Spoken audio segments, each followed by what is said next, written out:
And Fox News contributor and Richard Goodstein, Democratic strategist and former advisor to Bill and Hillary Clinton's presidential campaigns. Good to have both of you with us this evening.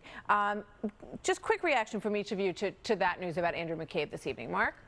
Yeah, I mean, first of all, McCabe is trying to paint this as some sort of a political vendetta against him. It's not. I mean, the inspector general who found that he had lied 3 times to the FBI under oath is an Obama appointee. He was accused of lying not just to them, but to Jim Comey, who is not exactly a Trump ally.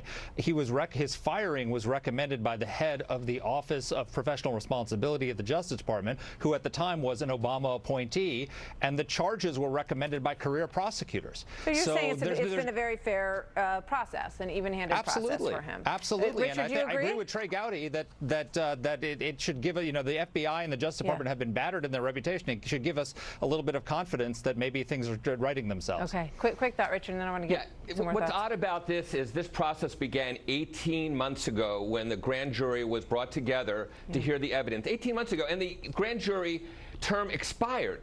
And they only brought them back this week. Why? So, look, in this administration where we know there's hell to pay unless you support the guy at the top, and the guy at the top tweeted very nasty things about not just McCabe but his wife. So why are we surprised that a U.S. attorney, a fine one, would basically kind of rubber stamp what she thinks the White House wants to hear?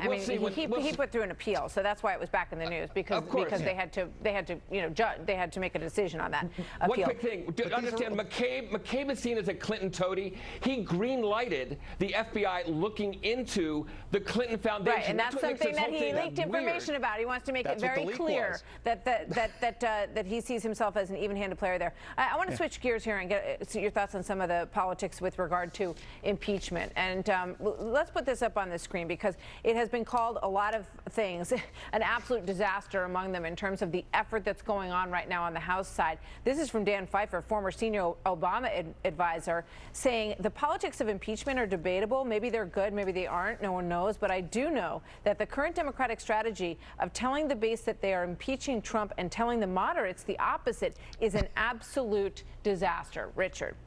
Well, I don't know what the evidence is that it's a disaster. I agree it's not perfect. What would be perfect would be to have what we had during Watergate, a special committee, evenly split, with respected people on both sides.